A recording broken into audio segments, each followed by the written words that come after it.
Mohammed சிராஜுக்கு Marnus லபுஸ்சென்ஸுக்கு bowling போடுறதா ரொம்ப பிடிக்கும்னு சொல்லியிருக்காரு. ஏன்னா மார்னஸ் லபுஸ்சென்ஸ்க்கு அவுட்டே ஆக முடியாதுன்ற மாதிரி கான்ஃபிடென்ட் இருக்குமா. அதை முகமது சிராஜ் பீட் பண்ணுறது அவருக்கு ரொம்ப பிடிக்கும்னு சொல்லியிருக்காரு. பார்டர் கவாஸ்கர் டிராஃபி ஃபர்ஸ்ட் மேட்ச்சில் ஆஸ்திரேலியன் டீம் தோற்று போனதால் நிறைய டிஸ்கஷன்ஸ் பண்ணியிருக்காங்க எப்படி Indian team out ஆக்குறதுன்னு.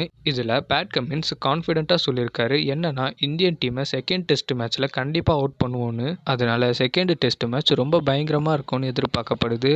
South Africa versus Sri Lanka test match நடந்துட்டு இருக்கு. இதில் நேற்று ஸ்ரீலங்கா பேட்டிங் ஆடும்போது மார்க்கோ ஜென்சன் 7 விக்கெட் எடுத்து 13 ரன்னை கொடுத்து சூப்பராக பெர்ஃபார்ம் பண்ணியிருந்தாரு.